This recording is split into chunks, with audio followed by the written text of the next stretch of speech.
Then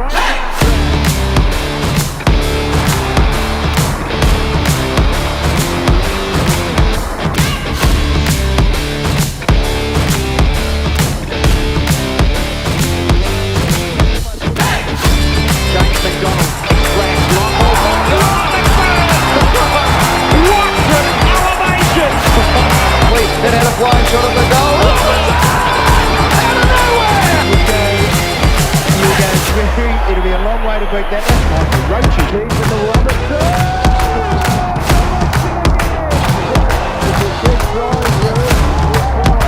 Robertson. It's coming home. It's coming home, Ben. Miller, the curse is finally over. The curse is finally over. Remember, guys, we wrote the rules of the game. We wrote the rules back in, what was it, 150 years ago. We wrote the rules. This win is largely due to the support of you guys. Hey guys, we're back again. Russell Robertson live. Robertson! Out of nowhere! Robertson! Out of nowhere! Robertson! Out of nowhere! Out of nowhere, Robinson. Out of nowhere, Robinson on the couch. You know, the more I hear that, the more I see that, the more I hate it. Really? It's not growing on me. But we've got another video today, and you do another one of those devil like. Did you see you do the devil thing when you kicked the thing into the bin? Yeah, I did. You did like the full demon. I was so drunk. At the game? No. Oh. No, on that intro there. Hey, this is nice. Can people hear me okay? Oh, I can't hear me. It's probably I turned you down so you turned me couldn't hear down me. so I can't hear me. I can't hear me either. Hello, Tori. Hello, Gary. Hello, Ruth. How are you? Good to see you. Well, I can't see you. I can see your message there. It's Robbo Live. We're back. We had a couple of weeks off. Konnichiwa, David. Konnichiwa. Oh! David here. You can drop them in. Went to Japan. Japan. For a nice little holiday. Fee, can you hand them to us? We just got beers put through the door and I can't get up. Dave's lovely wife. Who's a Melbourne member? Who's a Melbourne member. She's a legend, Fee. Hello, Fee. You can bring them in. Fee, can you bring the beers in? You won't be on camera, I promise. The extent of my arm is how far it goes. Bring me a beer. Thank You're you. a great wife. Yeah, you know what? You don't need that. Good to have you back, Dave. Oh, I was away, wasn't I? Yeah, good to have you back. I didn't go anywhere. Do you know where I was? Cheers. Oh, I'm not very good with Carlton Draft. He's a whiskey man. G'day, Yeah. Gary. Yes, Robbo is back, Gary. We are back. Robbo Live is back, and we've got a big show because we've got a big guest. It doesn't get much bigger than this. I mean, we've had some Strong great guest. guests. We had Bluey McKenna. Yep. Before that, we had Ty Kennelly. Ty Kennelly. Tiger, what a legend. And I reckon we've raised the bar again. We've raised the bar again. Hall of Famer, AFL Hall of Famer. Yeah. You know who it is because we've talked about it today. Shimbo. Playing North Melbourne this week. We're on a roll, Melbourne. We've won one in a row. Didn't look like it at one point. It was a worry, wasn't it? The first three, it took us a while to shake Richmond. I mean, they were up. Yeah. And Essendon were up the week before and we saw how they played against Collingwood. Anzac Day game. How amazing is football, Dave, at the moment? 83,000, which is said to be one of the biggest crowds since 1954 for the Demons, home and away. And then we roll into the next day, the Anzac Day, and there's nearly 100,000, 95,000 people at the MCG. AFL footy has never been in a better place. Yep. Unless you're a West Coast Eagles except supporter. for the West Coast Eagles, which is where I was going with it. Oh, I stole it. No, the footy is great, and the Anzac Day game was superb, even though I can't stand either team. It was just wonderful to see them bash each other. But there you go. But the D's were great. Great win. It was a good win, and look... Beat the umpires and won the game. The umpires, guys. I never complain about them, but that night... Tell me what you thought of the umpires. I'd love to know what everyone thought, because I was messaging Melbourne supporters going, honestly, this is the worst umpiring I've seen in a long, long time. It was pretty bad. It felt like they were just trying to keep them in it. Knew that Richmond were going to lose, and to their credit, Richmond, they were really at it, and they were at the man. They tackled really well. This competition at the moment, Davo, is so even except for those bottom couple of teams. Yep. West Coast Eagles, of course, Yep. Got it. finding their way back. And look, a lot of injuries at the moment. It's going to leave them exposed. But that's okay. This is a demon show. Exactly. So we're not talking about the West Coast Eagles. Hey, did you watch the game? Because Davo's been in Japan, right? Tell us, highlight of Japan, quickly. Best part of Japan. Oh, there's just you can't have one. The efficiency, the onsense, the taking the kids to Mario World, those bullet trains, Disney. 450 kilometres. Yeah, I in did that. 2 hours and 15 minutes, and they go every 10 minutes without fail. It's just efficiency that we do not have. The trains weren't working after the Melbourne game. Yeah, we can't even get a train after a game to get to work, let alone one have. Train. Just one train on one line. Did you catch the train? I caught the subway, but no. Oh, you meant to the game? No, I drove to the game. But do you know where I went the day after Anzac Day? I took the family to the netball to watch on the train. And we went on the train. And it worked? It was great. It worked. Because the last time I caught a train with you, it didn't. I thought it's a regular thing. It's a regular thing for Melbourne, but not in Japan. They are so efficient. Like it's on the minute it leaves, and it's so clean. Yes. So clean. Like so maybe The people are so respectful and so helpful. If you've not been to Japan, and I'm sure some of you have. If you've not been to Japan, you have to go. I went a couple of years ago. I did it all. Went up to the top and did some skiing up there as a good Melbourne supporter that I am. Really good. I love a Melbourne show when we're talking about Japan. Yeah, skiing. And here we are on our new couch. It's not quite the, But rarely do you see a Carlton drafted. It's more of a Penfolds on a Melbourne show. But hey, the avocado's still here. It's here somewhere. Let's go to the comments here. Hi guys, I'm watching on YouTube and can't see the chat. Can you do anything to help? Well, what I'll do you want is me to put the chat on? What we do is we chuck some of them up. We can do that, or I can overlay them. Huang Bo said I was fantastic at the G on Monday. You were? He was right.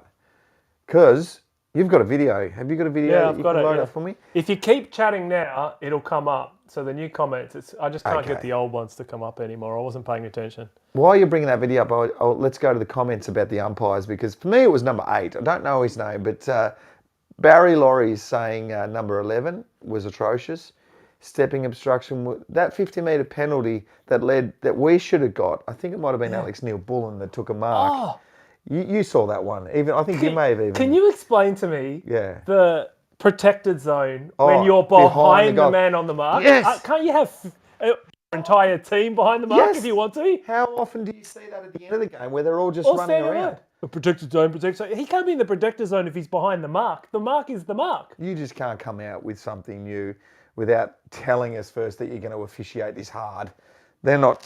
It's like one of those brain fades where you watch the national anthem and you realise the words have changed. Did you see that as well? Yeah, We are young and free? Yeah. It's we are one and free. One and free now. I didn't know this. Yeah. I asked my kids, they weren't sure. Yep. West Coast, it's we are one and done.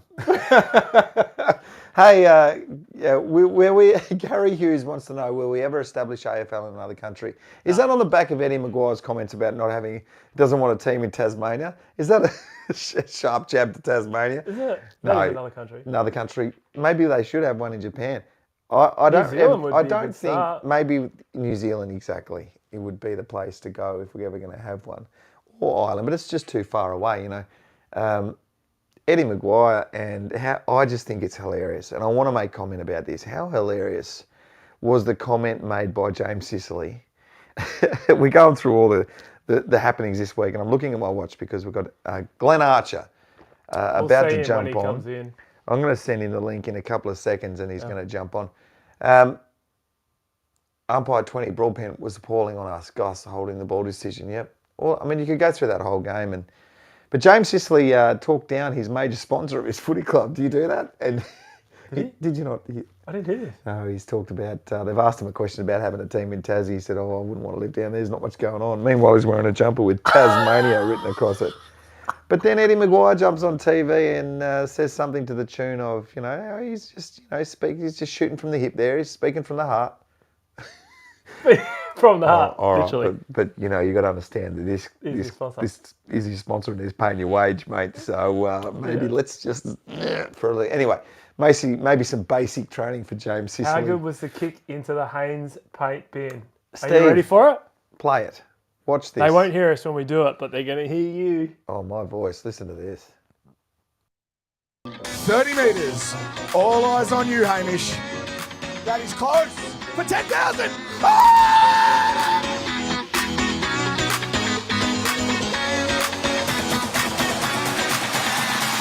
He's got it! He's got it! He's got it!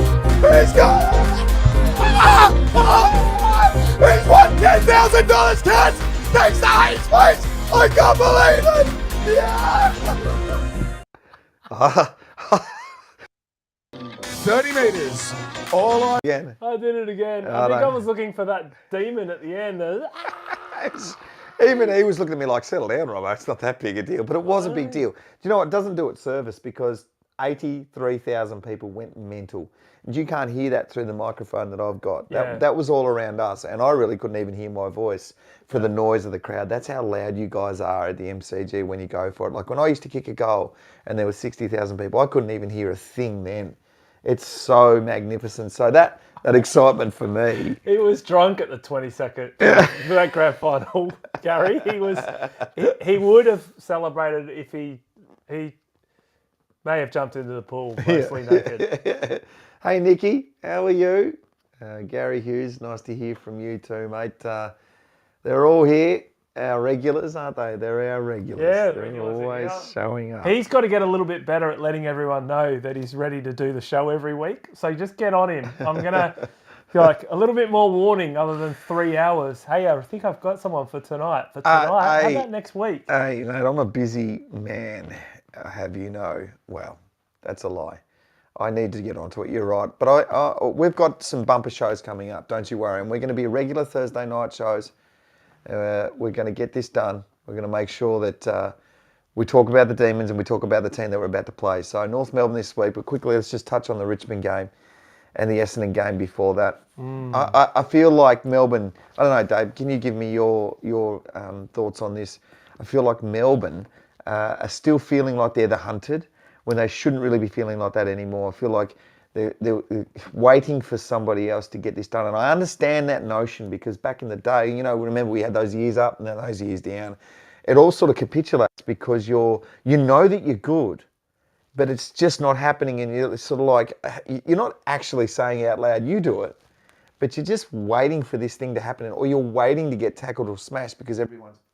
Maybe that's the psyche of Melbourne at the moment. What do you think? Because it hasn't been the greatest last 2 weeks. The last quarter was great, but of the Tigers, Essendon into Richmond.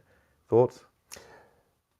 I think the hunter and the hunted is a good scenario. I think I was really worried about that Richmond game. I said to my wife, who's the big Melbourne supporter, I said, I'm really worried about this because Richmond have not been going very well and they're going to get up for this game. It's an Anzac Day game and they're going to give it everything. The fact that Melbourne what did they do? Stood up and survived the storm from Richmond and the umpires. Yeah. And the umpires. It's credit. And I think the DSAT fans will probably be pretty happy with that third quarter and the last quarter. And it should give them some confidence. Yeah, the Essendon game, some of these sides are dangerous. The Essendons and the St Kildas and the Collingwoods are playing a unique brand of football that's this competition, mate. Chaos footy. It's quick, isn't it? It's up and back. I mean, I was exhausted watching Melbourne and Richmond, but you watch all of the games. I went over to the gather round and I watched St Kilda Collingwood. Those two teams are really up and about at the moment. They each other. It wasn't the highest scoring, highest skilled, but it was real defensive pressure. And I think, that's been beautiful for a long time now. Are really trying to coach this high skill, high fast movement, and it's that thing where you sort of watch other teams, like when Melbourne. I'll go back to the Bulldogs when they were handball happy. Remember, then everyone copied that, and then coaches started to defend against that. So again, Melbourne becomes this fast moving team when we win the premiership. Go at all. Common Goodwin's, just make hair out of it. And it worked for Melbourne. Yeah. So then Geelong do it last year. Now everyone's looked at Geelong. And we thought, well, maybe we've picked them off now. The game's changed and it's become this. Oh,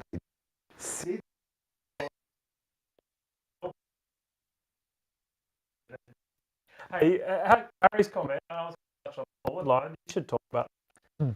Because hey, good. Excitement for Melbourne supporters watching Absolutely. young kid get around. Van Rooyen. The West Australian. If any, yeah, Claremont boys. Shout out to Claremont. Van, if anyone can, Van can. Robbo's mic is glitching. Oh, really? No. That'd be his fault. That's not good. Tell us if it's still happening. Where's your There you go, Nova. Yes. No, you should be right. Yeah. And the forward line, because that's probably the one area. There's our man. That's the one area for Melbourne at the moment that they are probably lesser, because you've got Main, you've got Lever, and this amazing backline. And Arch will talk about backlines and what he sees for Melbourne when we grab him on in a sec. The midfield, we know the power that they've got in there. You've got Grundy that comes in from Collingwood, and you've got Max Gawn working in tandem. But it's the forward line. You go, well, Bailey Fritsch. They've thrown Tommy McDonald and Benny Brown out of there. Well, Tommy's probably injured, and so who's the guys that are going to come in and take over? Well, Van Rooyen obviously put his hand up, and I think that they're going to pile games into him now, give him a good taste of AFL footy as a 19, 20-year-old, and hopefully he is that big, strong forward of the future for us. We just want him to jump at the ball, go at the ball, make it predictable for the smaller guys, which I think he pretty much did in that last quarter. We don't need him to do it all the time. If he can just do it every now and then, because he is a young man and he just grows and grows and hopefully becomes that star of the future. Now, let's talk about the great man. The great man. Now, you got a video. I don't want to listen to you continue to shit on when you've got someone better than you sitting way better than me. Yeah, well, fucking way better. Oh, I agree. I agree. And way better than me too. I mean, that's basically, I've got to get off the couch. I'm way better than you. So what's he? He's so much better than you. There's all scales here. Now, I used to play on this guy. Oh, God, I wouldn't want to. You wouldn't want to do that. So I played against your mob. Johnny Worsfold played on me, and then not long after that, I had to go on to this guy, and not all the time, but every now and then, and it'd be just like, oh wow. So you sort of looking around a bit. That's why you kept jumping in the air. You don't want to stay on the ground. Anyway, you got a bit of a video of Glen Archer, Hall of Famer. It says it all in here. We won't play all of it, Arch, to embarrass you, mate, but you chuck want it the on. Yeah, do the 5. That's actually probably, I like this one. It's a bit of fun.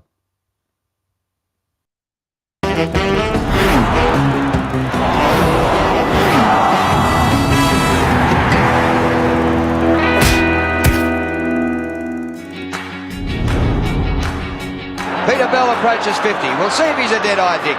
45 metres out. Oh, Archer! Settle down, keep going.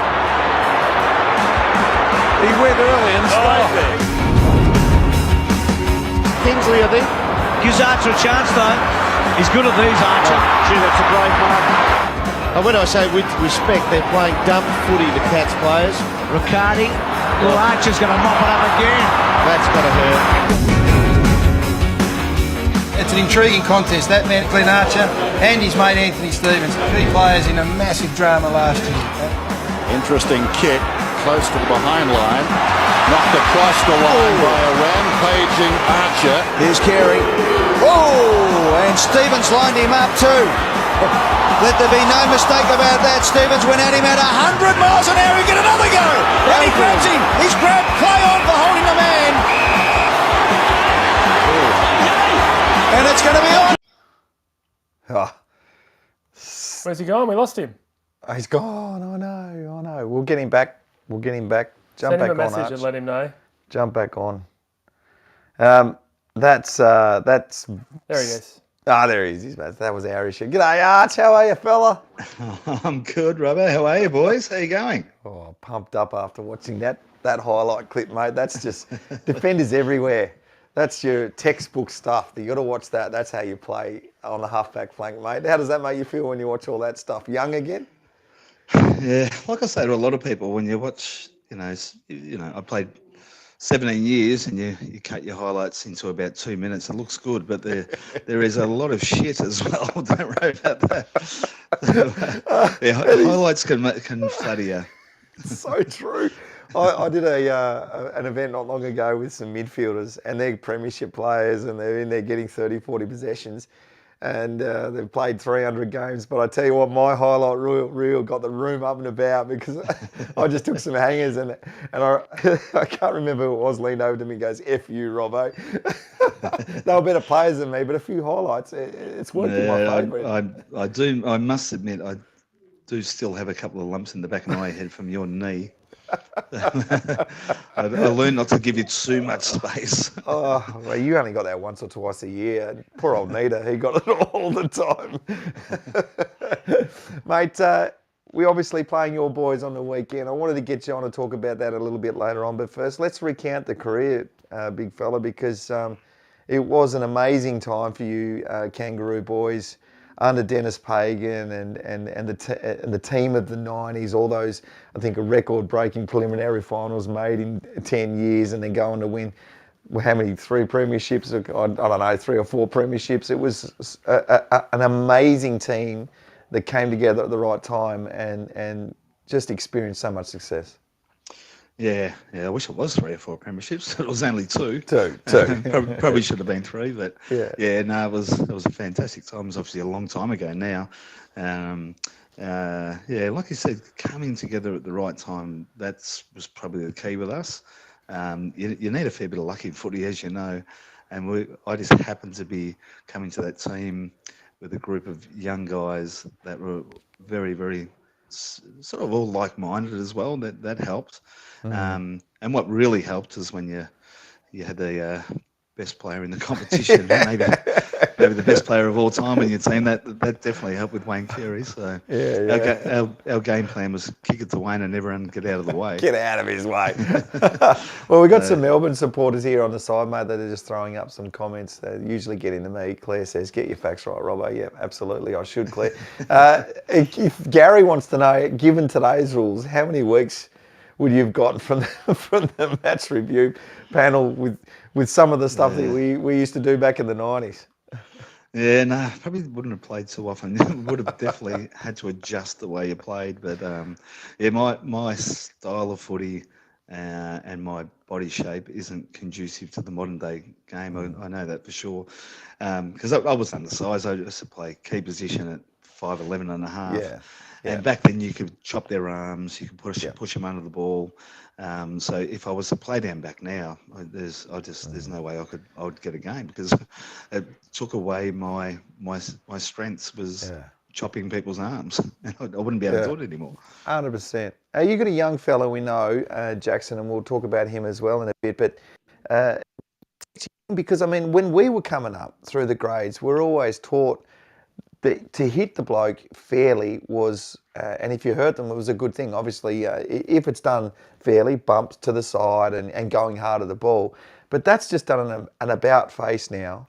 You can't do that anymore. If you hit someone fairly and accidentally maybe knock heads and he's worse for wear, then you're liable and you could probably go out for weeks. And also chopping the arms, things like that. Defenders need that sometimes because the forward's been kicked to. So what are you telling your son? If you tell him anything at all, I suppose he's got a lot of help. But, you know, the game's changed. Oh, absolutely. Yeah, I don't really give him too much advice. The only advice I've really given him, because he's a defender like me, similar position, similar role, he's just a lockdown defender. I often just say to him, particularly in today's game, your mindset's got to be as a forward. Yeah. So you've got to put yourself in the forward shoes and say, rightio, where would I go? And try and be proactive. Where I use an example for him when we were watching the footy the other night, like Jake Lever and Stephen May from Melbourne. Okay, they're a perfect example. They actually think like a forward because they always get themselves in a position to mark the ball. Yeah. And I reckon they're making a split-second decision right at the end whether I'm going to go for the mark or I'm going to spoil it. Yeah. So these days, if you wanted to be a really good defender, you've got to be able to read the ball really quickly off the boot because you're going to have to try and get there before the forward because you can't do much else. And unless you actually spoil the ball, you're going to give a free kick away. So I'd hate to be a defender these days. Yeah, absolutely. I remember clearly that if the kick sat up just a little bit, if you're out on a lead, you knew you were going to get a belt, and sometimes it'd be right on the ear, sometimes it'd be on the arms, but you knew you were going to get it, so it was okay. Do that anymore, and it's a free kick to the forward. So, it is tough for the defenders. I'm going to go to the question because it's a good question. What was your focused nutrition back in the day? Did you stick to a diet at all? Gary asks. Modern players, obviously, we know what they've got to eat. What was your go? Well, they were pretty strict in our day. Like I had a dietitian from day one when I went there, and when Dennis Bacon came into the coach, like if your skin folds were above 50, you wouldn't get picked. Yeah. Unless you're Wayne Carey, you can do whatever you like. But, so I actually learnt to intimidate the dietitian. Yeah. So when she used to grab too much fat, I used to growl at her and take a little bit less. Scare them. That's how you got through most of your career. Just scare blokes, scare them out of performing well. If you look at pictures of me in the mid '90s, I was a short, fat bloke. Yeah. But my skin folds were 40 somehow. I don't know how that worked. The fat kid from Lyndhurst, the short fat kid from Lyndhurst made good. No, it's a good question because obviously they're really tight on things now. But back in the, Neil Danaher came to our club and turned it professional. It was sort of semi-professional when I got to Melbourne in 1997, 96 into 97, and I feel like anything pre-96 was. It was like train in the morning, train in the afternoon sort of stuff. And you were there from 92, weren't you? 92, 94, 92. You sort of had blokes that were working during the middle of the day and still could go to school and have something else, and you'd train in the morning. Neil Danaher came to our club in 98 and turned that all on its head, and then we became professional and we were there pretty much all day. So the transition was probably 4 or 5 years into your career, yeah? Yeah, exactly. No, when I started, I was a full-time electrician, so I was still working 40 hours a week. Because obviously the money wasn't there either. Like my first year, my base was $3,000. Yeah. So I couldn't afford to not work. I think I used to live in Berwick back then as well, so it was a long drive into North Melbourne. So it cost me more in petrol in the year. So I had to work. Well, my vivid memory of my first game was playing a night game against Carlton, and I asked my boss if I could leave early, and he said, "Not a chance." He said, That's unbelievable. You're an electrician. So I left the factory in Mulgrave, and I turned up to the MCG still in my overalls. Oh my God! To play my first game. So yeah, That's it was very different. Unbelievable. You would not know that. That's great insight. That an AFL player, playing the elite competition. And I can sort of understand that because, we were sort of rolling up for weights at 7 o'clock in the morning, and then, you'd go off and do whatever you had to do, and then you'd come back at 3 or 4. Sometimes we're training under lights at night. So, and I quite enjoyed that time, but then it got pretty serious pretty quick. And it's any wonder that the game has become this high-skilled, less crash and bash game. Jackson's doing that now, where he has to be able to pick apart defenses now with it has to be elite by foot, whereas probably back in our day, a defender could just bash it out of the back line, yeah? Absolutely. Just kick it long. That's what we did. Just get it as far away from our defensive 50, where today is that you can't get away with that. If you can't hit a target, you're in trouble. Yeah, absolutely. With the defensive mechanisms, you look up and there's 16 players behind the ball, all lined up, ready to take it. So, yeah. And again, I would have struggled early. Similar to my son, by foot, both of us. I definitely struggled early. It wasn't until I was 24 that I was become a bit more proficient with my kicking, but I could get away with it back then. Yeah, absolutely. Gary asks if free agency existed back in your day, would you have stayed a one club player? And we know that you're the shin boner of the century and you're a North Melbourne man through and through, but the money was different back then, so it was probably easier to stay. If the money existed back then for you, do you think you would have gone elsewhere for better opportunity, better money, better pay? Nah, not a chance. Yeah. I got offered early, about 94, when they were recruiting all the players up to Sydney. So they recruited Paul Roos and Tony Lockett, and they targeted me, and I was very young, and I was on about $5,000. Yeah. They offered me 150. Wow. which Yeah. I didn't think the Prime Minister got that sort of. So yeah, It's good money. it was a very knock the money back, but glad I did because then we won the premierships and then Yeah. so and for a long time we managed to about help players and I agree to him to say I was he's in that a lot longer when you finish than money because you'll spend your money. So you'll always make good money if you play well. That's what I always say. You play well, you'll get paid. Yeah. That's it. Oh, mate, it's you're a long time retired, and you'll always remember those premierships over the money that you made that you spent pretty quickly back in the day. Hey, toughest opponent for you. You played on some ripping forwards. I mean, it was an era of some high goal kicking forwards, and the good thing is you didn't have to play on Wayne Carey or even John Longmire because they were some sensational footballers. But those forwards back in your era, they were hard to play on. Who was your toughest? Yeah, played on a lot of the great ones. But outside yourself, Tony Modra. Tony Modra was the hardest player I played on. Well, because I played on him early when he was at the height of his powers. 93 was my second year. Played on him at Football Park. He kicked 10 and took Mark of the Year to rub it in. So he was just unbelievable. Like I was all over him all night. And talk about chopping the arms. Every one of them goals, I chopped his arms and he didn't drop the ball. He was a freak. He's still, so strong, His hands were amazing. But that mark, that was on Mickey. That was Mickey Martin. He took that big mark on, wasn't that? Wasn't you? He saved you that. Nah, he actually. Was it on you? Was it? Yeah, well, he wasn't on me, but I was behind him. But he took. right. He actually took 2 marks of the years, and he one was on me and one was on Mick. And we played the EJ Whitten game a few years ago. So me and Mick played for Victoria. Mods played for whatever the other team was called. All Stars, something like that. Then afterwards we went for a beer at the Crown, and me and Mick were having a beer together. And Mods came up to us and said, "I've always wanted to see these two together. Just want to thank you for the cars." I hope he bought you a beer. Which I thought hilarious. I thought it was hilarious. But Mick was like, "He's a cockhead." That's typical Mick response. Absolutely. Hey, I love all that. Hey, you mentioned Jake Lever and Maisie back in our back line at the moment. How good are they? I mean, I actually marvel at them and go, wow, these guys are sensational footballers.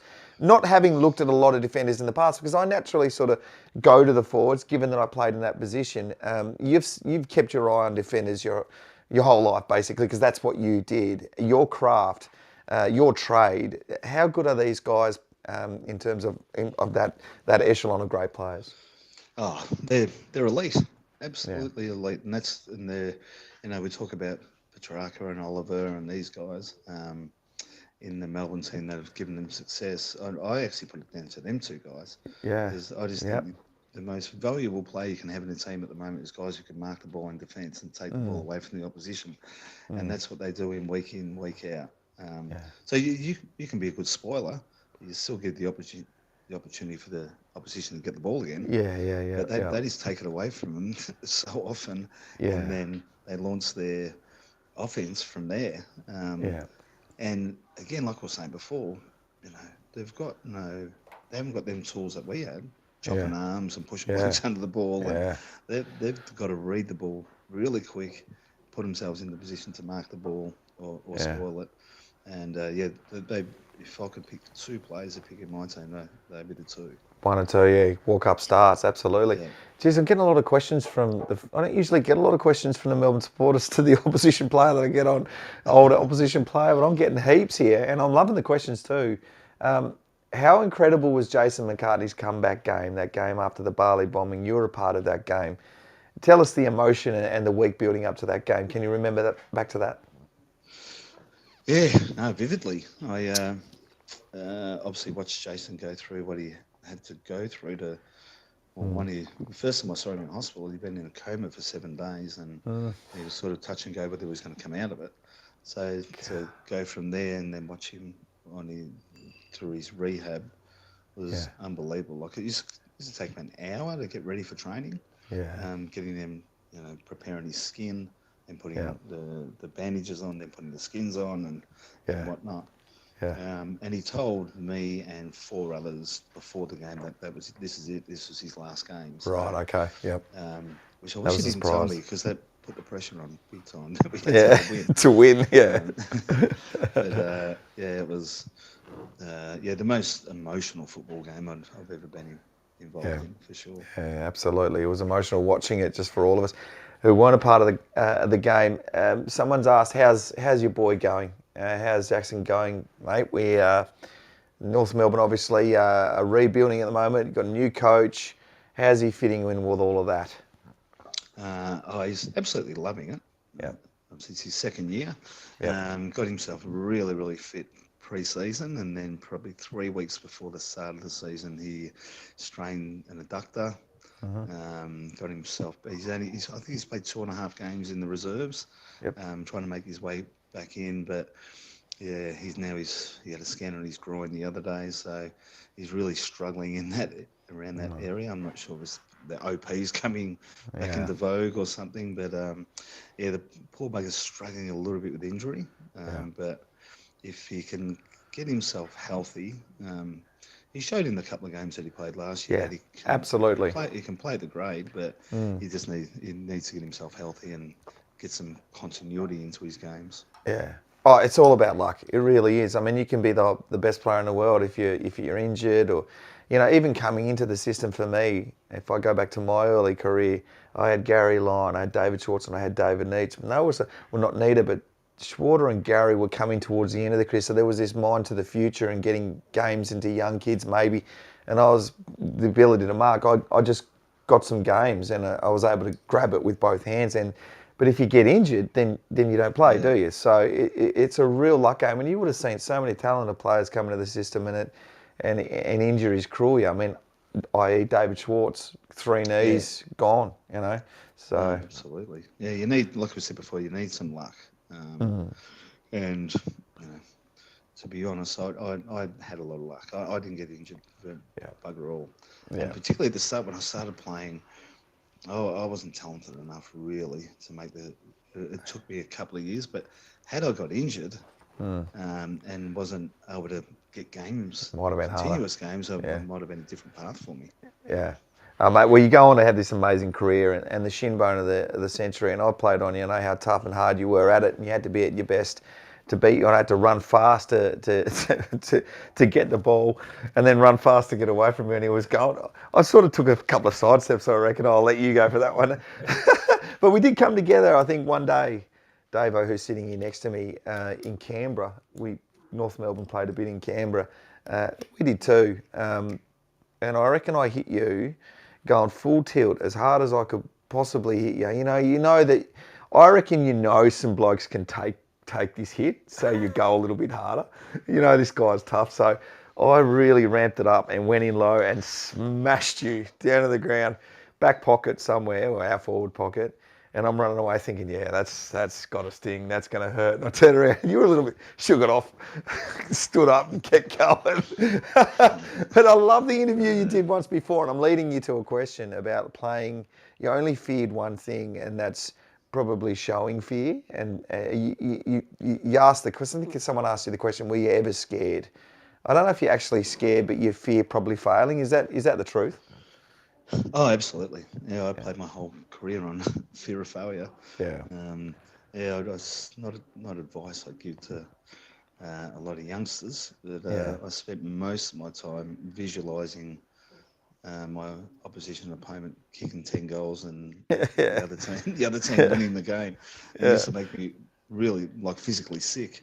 So by the time I got myself out on the ground, it was like I don't want that feeling. So I'm going to try not to get that feeling. But, I agree with that. It's a different motion or notion for a forward. A defender's worried about getting goals kicked on him, but as a forward, you need to kick goals. And especially me, when I was a smaller guy, I needed to kick one or two to sort of be valuable and a part of the team and stay in the team. So I reckon there were days, and towards the end of my career, I reckon I was driving to the MCG one, this great MCG, the place where everybody wants to be and everyone wants to play. All the kids around Australia would give their left leg to play there. And I'm thinking to myself, I really don't want to play. I could think of nothing worse than playing AFL football right now because I've got to perform. And that pressure, and of course you do want to, deep down, but that fear of, oh God, what if I fail? I've got my pressure, my family pressure, the supporter pressure, the media pressure. There's a lot that goes into it, isn't there? Yeah, no, it's weird, isn't it? Like we're playing a sport that we grew up just dreaming about getting on the MCG and playing AFL footy. So we're living our dream. Yeah. But when I think back, mentally, it was hard. It really scarred me. And going into every game feeling sick, it's not a real good feeling. Yeah. And I think about the kids who play today, or the guys who play today. Yeah. I finished when that social media was just starting. Yeah. And now it's unbelievable. Like I'm not on social media, but my daughter shows me some stuff. Yeah. Oh my God! You miss a handball, and people just pile it on. And unfortunately, these kids read it. So they read it. Yeah. And they can't not read it. They can't not. I remember when Melbourne was going through some really awful times back, it would have been about 6 or 7 years ago, and Jack Bonney was a young man then. I played down in Tassie and got on the bus, and I was working for the club, so I got on, he sat next to me, and he was flicking through Facebook, and I just knew that we were getting beaten by 100 points back then, so I just knew the sort of crap he was getting. And I asked him about it, and he goes, yeah, it's just something that we live with every day and we have to put up with. We do read it and we do have feelings, and it's hard not to ignore. But, we didn't have to worry about that, mate. It was just a Herald Sun that would get us. But it's explaining to the kids as well. Like, I know I've had the odd misdemeanor here and there, even since I've finished playing footy. Yeah, and my daughter shows me some of the comments, and she gets really upset about it. And I actually giggle at most of them. I go, just have a closer look at that person who's saying that. Yes, exactly. It's generally some 60-year-old guy with 1-2 sitting in his lounge room. I go, that doesn't really bother me too much. Sounds like a Collingwood supporter, that. Hey, let's move on. I'll let you go very shortly, mate, because you get back to the family, and it's the times. Oh, I haven't had dinner yet, Dave. I'm getting a bit peckish. Yeah, mate. So I've got Chinese waiting for me. Let's get into it then. Real quick, last couple of questions, mate. North Melbourne rebuild. Alistair Clarkson. I wanted to talk about where they're at, and then we'll talk a little bit more about the game after that. But North Melbourne and the rebuild. You're on the inside of the club with Jackson. How are they going with this rebuild? It's definitely going to take time. There's no doubt about that. But the feedback that I get, the Clarko, they reckon has been absolutely amazing, not just with the playing group, but with the whole club. He's created this really inclusiveness within the club. Like, he's set up, all his meetings are done in the open. So anyone, if you work in marketing, you work in memberships, you can sit in on the team meetings and listen to what they're doing. So he's made it a real inclusive club. But we don't hide away from the fact that we're still a fair way off. We've got unfortunately it's no one's fault. No one does it on purpose, but we had some problems with list management and recruiting for a while. Just had some bad luck with some of our picks and all that. And when you get that wrong for a while, it takes a long time to rebuild it. So the last couple of years, I reckon they're on the right track with their picks, but we're just going to have to take our time for them to develop. Yeah, and it's hard when good players that you do get leave for other clubs, and we won't say his name, but one from here goes to Port Adelaide. But you have got some really good players, and Jai Simpkins, one of those guys. He comes back into the team this week, I think, and Davis Uniacke, and you can go through the list, and you can see 5, 6 really talented players. But unfortunately, it's not about those guys. It's probably the bottom 5 that makes a good team, So that's where North Melbourne's at. It's just finding those guys now, isn't it? Yeah, and they're learning a new style of play. Yeah. And just from my humble opinion, watching the last couple of weeks, they've been right off. And part of it's just been their defensive setup. Like in the last 2 weeks, the opposition's had 53 marks inside our back 50. So to put that into perspective, St Kilda's had 36 for the year. Against them. So you have 53 marks in your back 50. So something's amiss there. It's obviously pressure in the midfield. Maybe their defensive setup, but they're learning a new craft. So it's going to take them a while. 100%. It's a slow churn, and I think the supporters, the members, they all know that. If they are to play well against Melbourne this week, what are they doing? What are they stopping at Melbourne? As an outsider looking in, how do you defeat Melbourne playing against a pretty good side? Yeah, well, about 10 things coming to me head there. Yeah. Well, one, it starts in the midfield, so you have to somehow put some elite pressure onto the midfield. You can't just let them waltz through because they use the ball so well going forward. So one, two, getting back to what I just said, you've got to get your defensive setups right. If you don't get them right, they'll just carve you. And going forward, we've got to get it in really quick because you've got Lever and May that they will just hang off and take marks. So if we think we can just bomb it in to a Melbourne forward line, you're stuffed. You might as well don't even show up. 100%, so mate. There's a lot to be done. There's a lot to be done, but hey, you're in it. You're in with a chance, and they're up against it. But it should be a good game. I hope we all show up, both North Melbourne and Melbourne supporters. It's what a night game at the MCG Saturday night. What better place to be? Arch, you're an absolute gentleman. I don't know, Davo, anyone that's more universally loved, especially a hard, gritty defender. I mean, such a nice guy. Off the field, on the field, he went hard at the ball. I think we all love him and respect him for that. You being a West Coast Eagles supporter, you would. Love. We used to in Perth, they North Melbourne were the Friday night specialists. So that would be for us the Wembley Hotel. We'd all go, and there was a lot of North Melbourne supporters in Perth because they played the Friday night games, and so we loved watching you play. So thanks for the memories, and everyone here is jumping on board and asking questions and. Really enjoyed. They didn't do that so much for Bluey McKenna. Bluey McKenna. We really weren't happy with the Eagles player being on. It's a West Australian thing. But, definitely. Thanks, Davo. Thanks, Robbo. But universally loved after my daughter showed me all them social media comments. I don't think it's right. Mate, go and eat your Chinese. We really appreciate your time, mate. We hope North Melbourne can sort of get things going. And we want to see Jackson back in that side real soon. Keep that father-son tradition going, mate. And maybe he'll be the shin bone of the century. Take it off you. I hope so. Good on you, Arch. See you later, pal. Thanks, Robbo. Thanks, Davo. Brother. Thanks, see you, mate. Now, that is awesome. He's a good guy, isn't he? Wow, what insight from a team that was really good in the 90s. Do you know, you mentioned West Coast playing North Melbourne. Some of those great battles, for me as a Carlton supporter back in the day, and these Melbourne supporters, watching Jakovic on Carey was huge. Was it good? It was There's so just good. Two mooses going at it. They were mooses.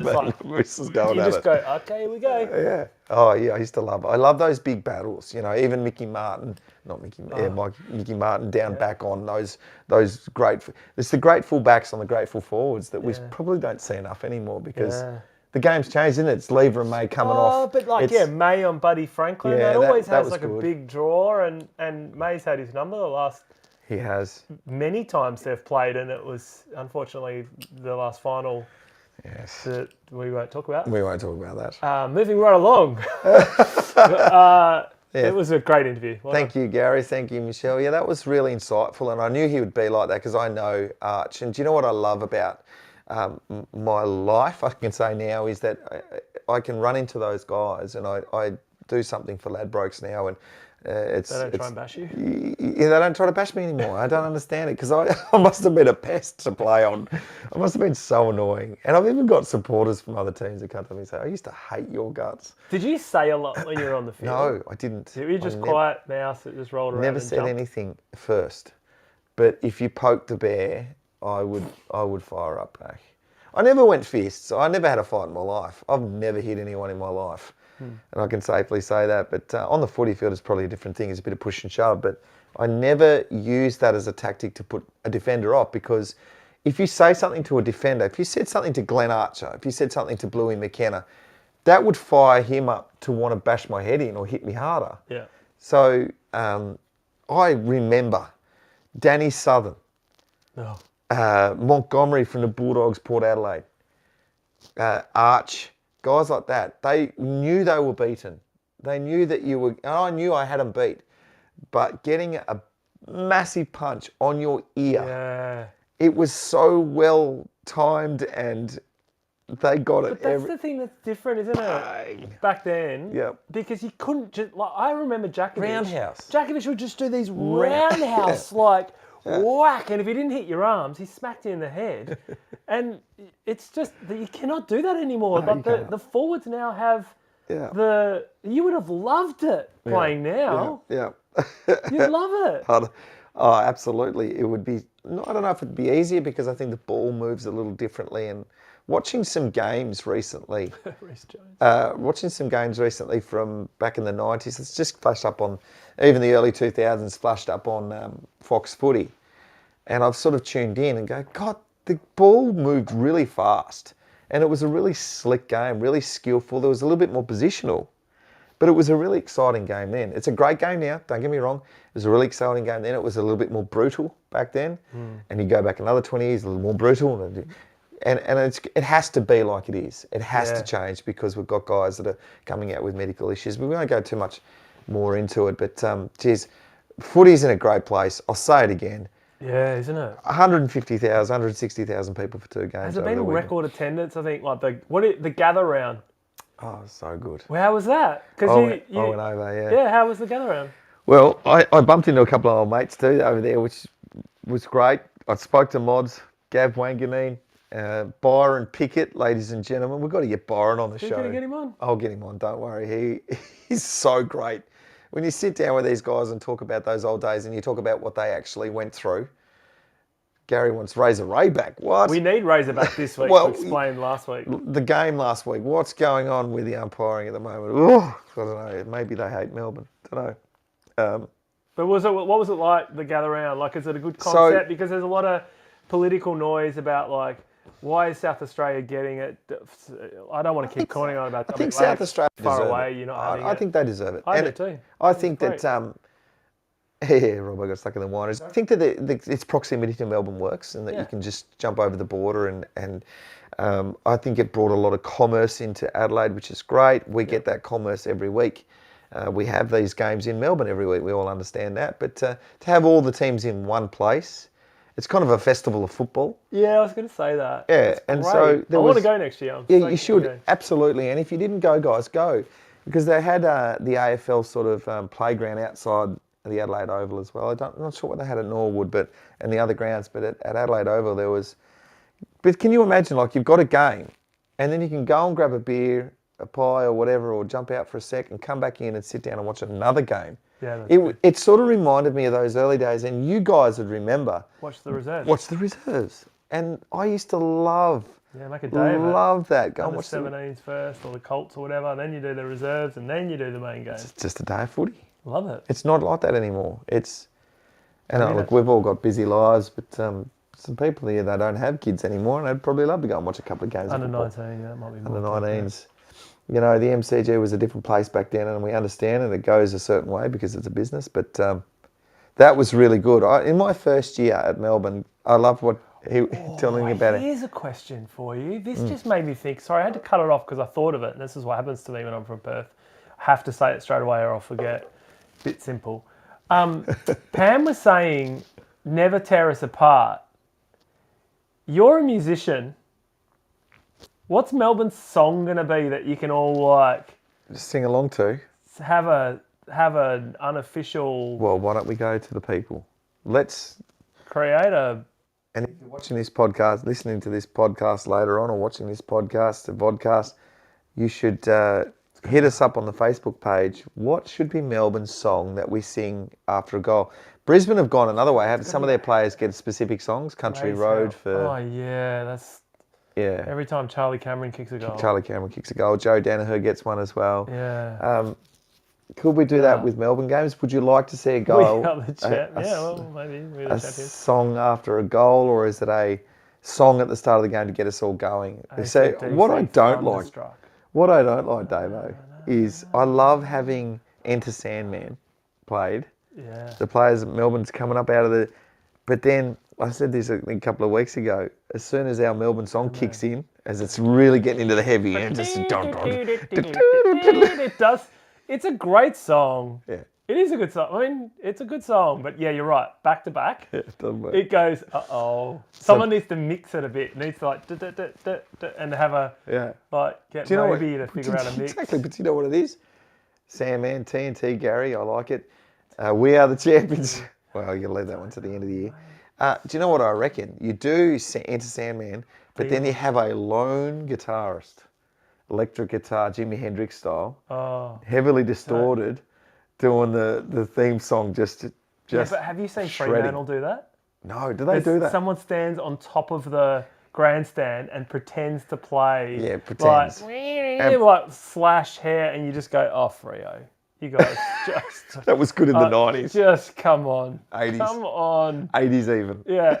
Does the trumpet guy still go? The bugler. Remember the old bugler? Bring the bugler back. Where's he been? Don't know. That's a good question. Where's the bugler gone? Maybe you've been winning since he's been gone. Yeah, that's it. Gary said the same thing. Where's he been? Maybe I remember him. He was great. He might have got booted. Maybe. There were some down times he didn't get to play it that often back in the day. Now we're winning all the time. He'd be a much better bugler, wouldn't he? But I kind of like that they have their own thing going over there. It's fine. It doesn't bother me. I don't watch Port Adelaide games. You don't watch Port Adelaide games. Who cares? They can do whatever they want to do over there. Yeah, trying to tell us some more work. Thank you, Matthew. He does need to play now. We've got the couch in here. He needs to play a song. Okay, next week. I was thinking about this today. We should finish off with a song. Okay. But you too, because Gary plays. Gary. Because Davo plays. I'm Gary. Gary's talking.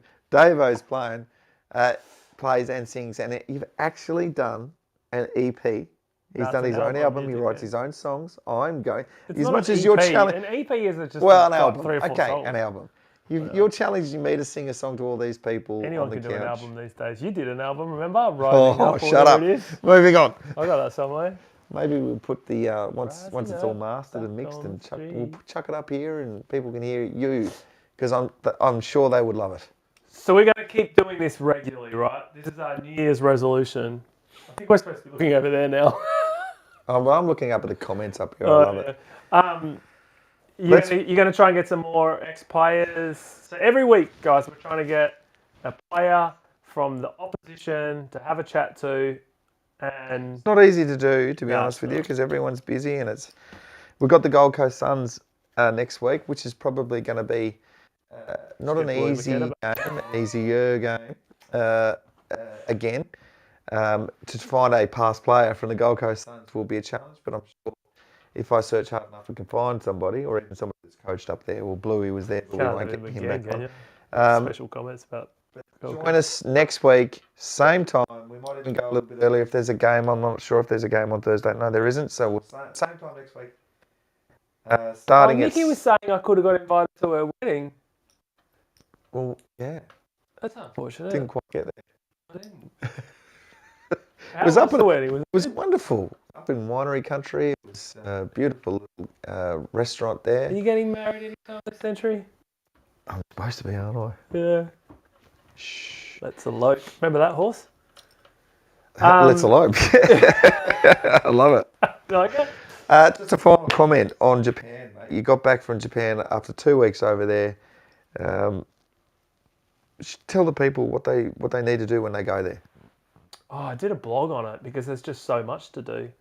Have any of you guys been to Japan? But you go to Tokyo and it's extreme, city on city on city on city, but so efficient. You just get around the city everywhere and it's so damn on time.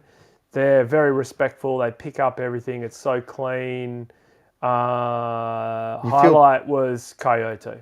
You have to go to Kyoto and you go to where the geisha area is. And there are actual geisha people. And I did a tour of and we keep joking around, Mako-san, Gecko-san. It was all the translator could basically say to me, and then that's all I remembered. She kept saying, she said, Mako-san, Gecko-san. And I go, okay, whatever. Is that geisha? And you weren't allowed to take photos down the back laneways. It's still traditional. It's awesome. And it's right next to a Starbucks and a Disneyland store. So it's quirky and weird. The ancient capital, Kyoto. Kyoto is What's the Down the capital? bottom of Japan. It's the ancient capital. I think back in the samurai. Oh, days. yeah. So then when you go over the bridge, actually, they talked about it, and so there's a couple of things now I remember. You still got sword marks on the bridge of where they had sword fights. Wow. And they walked for 5 days to get to Tokyo. Yeah. Is what they used to have to do to Unbelievable. get around. But yeah, it's a really cool city. It's really everyone. I've never met anyone who's gone to Japan and said it was bad. All right, well, that's been the show. North Melbourne, obviously, Saturday night, it all goes down. Hopefully Melbourne can get some momentum up, roll into Gold Coast, another game, and get that form. That's this competition at the moment. It's very even, hard to win. West Coast is feeling it at the moment, Davo. Those bottom teams, you know, going to get exposed a little bit. We're going to come up against some really hot, red-hot teams soon. Counting down to King's birthday game, and when we play the Saints, yeah, it sounds weird, doesn't it? King's birthday, we know that's the MND game, so we'll be doing a lot around that on the show. Saturday night, I will see you there. Maybe we'll see another guy or girl. It's Collingwood. King's birthday game. Yeah, I know, but we got North Melbourne this week. And maybe, I know that, but I was saying, like, who are you going to get for the Collingwood game? Oh, who am I going to get from Collingwood? Yeah. Maybe I'll get Shane Woden back on because he played for Collingwood, but who knows? I'll put the feelers out and see who I can grab. I don't think anyone's going to like whoever you get unless it is someone like Shane Woden. Yes! That's why you're doing it.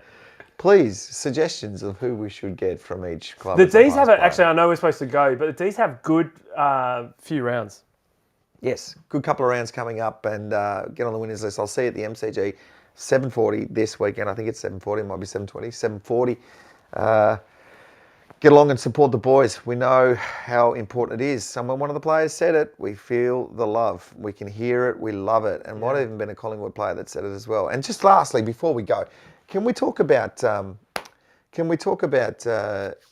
how good the speech was from the Collingwood captain? Oh yeah, I was going to get it actually and put it on. Have you guys watched this? Darcy Moore is an absolute jet of a guy. I think you can just tell that he'd be an absolute ripping bloke, and the way he spoke, 7:25. Thanks, Ruth. You can tell that he'd be a ripping guy. But geez, in that moment, in front of that many people, to be able to get all of that out and say it so well, well played, because it doesn't always go down like that. You did so well, mate, and you are a. Someone said it's the best post-game speech acknowledgement in Australian sporting history. Wow. Great note to finish on. See you at the MCG, 7:25 v North Melbourne. Ciao. See you guys. He looks up towards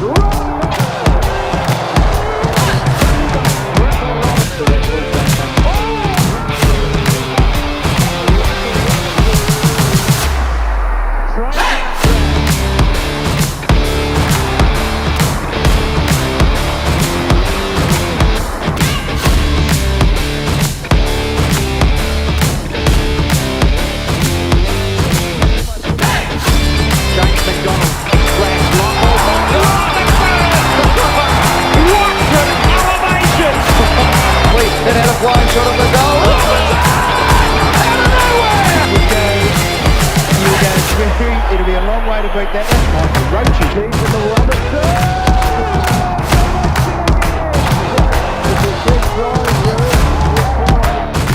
It's coming home. It's coming home, Ben. Miller, the curse is finally over. The curse is finally over. Remember, guys, we wrote the rules of the game. We wrote the rules back in, what was it, 150 years ago. We wrote the rules. This win is largely due to the support of you guys. Hey guys, we're back again. Russell Robertson live. Robertson! Out of